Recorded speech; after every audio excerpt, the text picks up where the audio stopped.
everybody, and welcome back to my channel. Today I'm going to be talking about what it's like being a theater performance major while also being hard of hearing and having severe hearing loss. It's really hard, I'm not gonna lie. There's lots of roadblocks, there's lots of times that I just want to quit, especially with the nature of the major, and I have never done theater before entering college, which is really rare. I haven't met anybody like me, where I've literally never acted, never done anything until I came to college. And then I had an acting class and I loved it, and now I'm a theater performance major. I'm also double majoring with broadcast journalism, which is its own separate issue, its own video that I will be making, because there's a lot of roadblocks, especially when it comes to hearing loss, just because of the nature of the whole thing. Yeah, like I said, there's been several times I wanted to quit. There's a lot of things with theater that are very nitpicky and very hard, and a lot of people are very, very mean, and I just didn't know that before entering the major. I'm gonna make a whole separate video that's just about the nature of theater and that industry.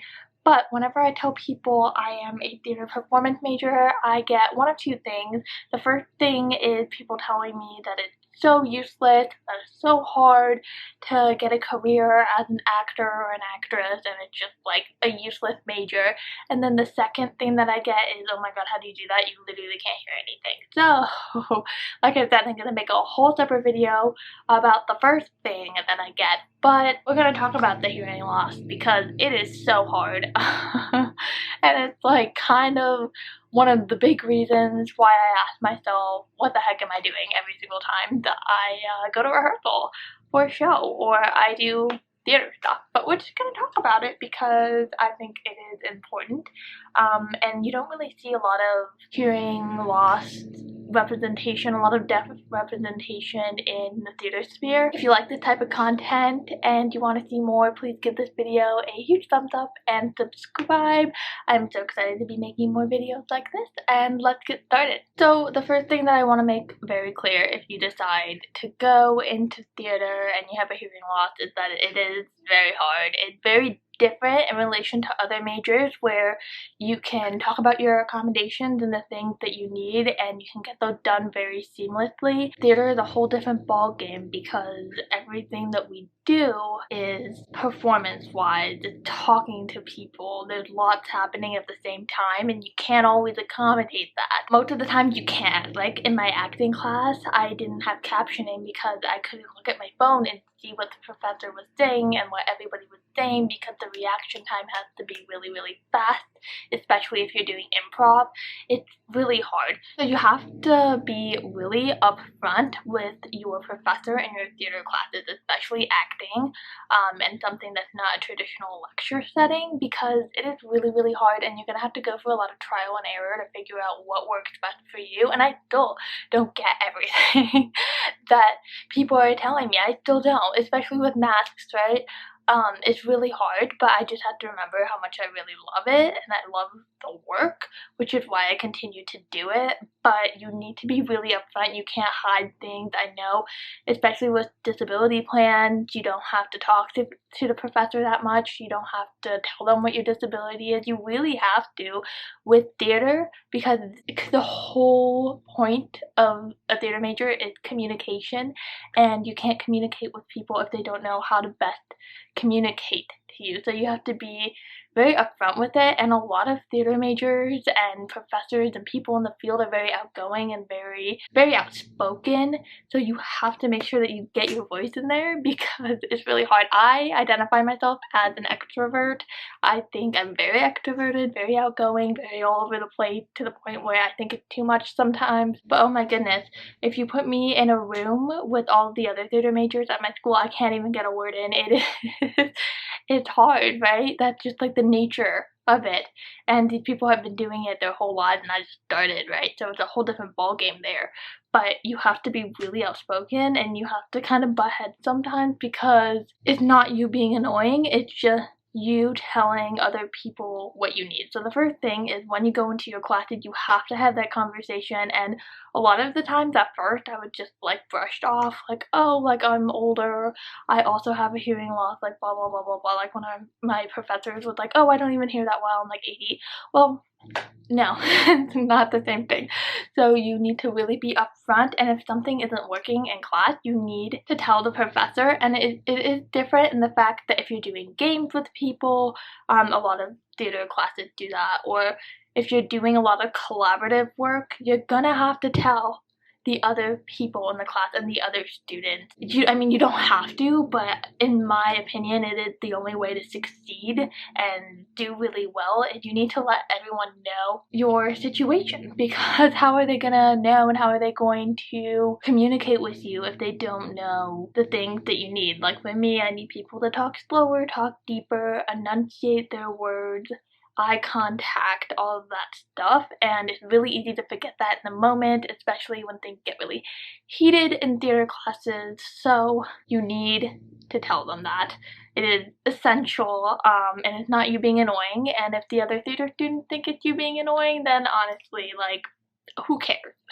Theater is this whole different ball game, and everyone's really egotistical, and they all think that they're the best, and people get really annoyed if sometimes, but you just need to let them know, because it's just a disability. It's like something that you need, and communicate those needs in classes. And I think that if you come up with a good solution and a good way to conduct your classes to where you feel successful and you feel like you can do it, especially in those acting classes, it's going to lead and translate very well to when you do rehearsals and when you are doing a show, because that's a big part about being a major, right? And doing theater is actually like doing the shows, and that's a whole different ball game, because in class it feels like it's okay to fail and it's okay to not know what's going on, but when it comes to rehearsal and when it comes to shows, like, there is no excuse to doing something wrong more than once. So let's say you audition and you get a part and it's really exciting, and then you get to rehearsal and you're like, oh my god, what is going on here? Because that was me. Oh my goodness, my first rehearsal, I just wanted to cry because I could not understand anything, because there's so many people, so many different moving parts, and you really aren't the most important part of the show. Like, everybody has their own role to play and they all have to do it really, really well, but they're not the most important, right? Everyone just has to do their job and make it come together. And so that's really hard, because first I didn't really know when to speak up and be like, I don't know what you're saying, like all this stuff, because when the director speaks, sometimes he speaks just to you or just to two people or to the whole cast, and it's hard when you don't catch something right away to know when to step in and when to say something about it. So I had a conversation with my director before I started the show and said, hey, like, this is something really serious that I deal with. I'm still gonna do the show, obviously. I just have a hearing loss and it's really hard for me to hear sometimes. And he said, okay, let me know. So we go to the first couple of rehearsals and it's just not working for me. It's because he is a very soft-spoken guy. So I told the stage manager, I was like, oh, I literally can't. I'm trying so hard. And so she would just let me know anything that I had questions on. And if it's something that's really bad, sometimes you can get CART to come in and they can cart everything the director is saying, or you can work with your stage manager and they can write out notes for you. There's a lot of things that you can do, but the worst thing is to just sit there and do nothing, because that is the fastest way to make sure that you never get cast again. So I guess the point that I'm trying to make is that there are different strategies that work for every person, just like there are different needs and different accommodations that people need to get in their classes, and every situation is different.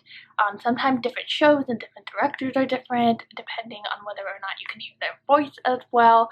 But like I said, you also need to let the cast know. You need to let the people know who you're working with, who you're talking to on stage, because you can't hear anything. Like, that's a really big issue, especially in live shows and plays and performances and stuff like that. Another thing that I want to say, which is probably the point that has helped me the most, is that you need to be better than everybody else. And what that means is not an egotistical type of way, like, oh my god, my acting is so much better than yours. No, not like that. When I get lines, you have to be the first person to memorize your lines. In my case, I think it helps so much if you memorize the other person's lines. If you memorize everybody's lines in the scene that you're with, it helps so much, because I remember in an acting class, I was doing my final performance. It was a scene, it was a partner scene, and there was a part where I literally did not hear what my partner said, even though we had rehearsed it and we had memorized our lines. And they knew me so well because we had worked together so much to prepare for this that they said the line again, and it really like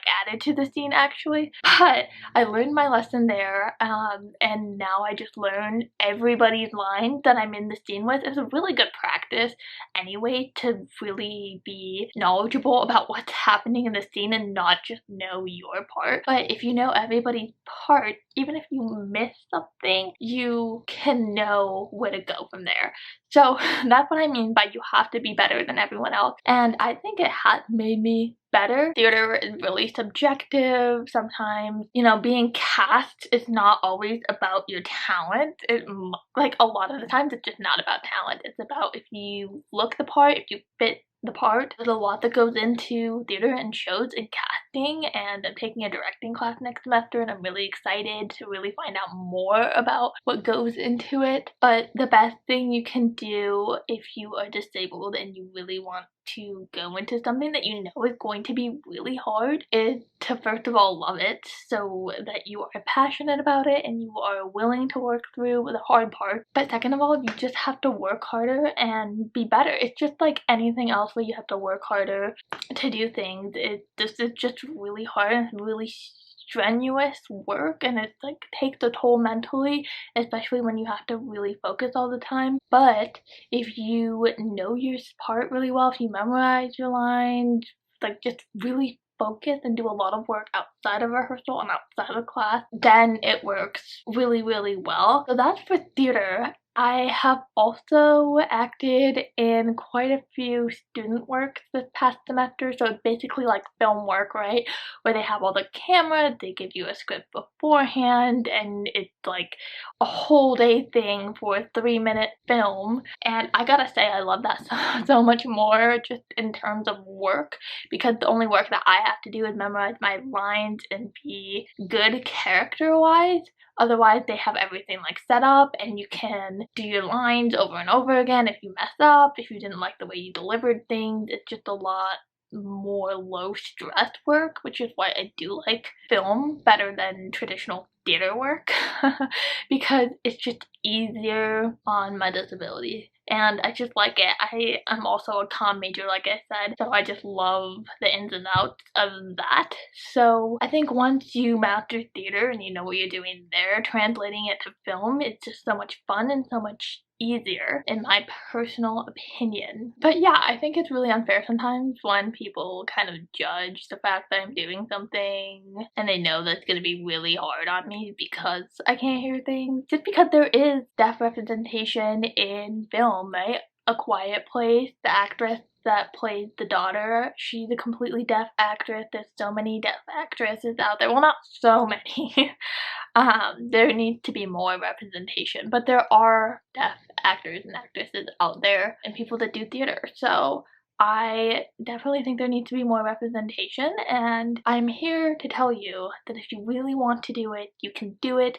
It is hard, especially when you have to deal with everything else that comes with being a theater major, which I'll make a whole separate video about. But if you like this video, please let me know if it was helpful. Give it a thumbs up, subscribe, and I'll be back later with another video. Bye!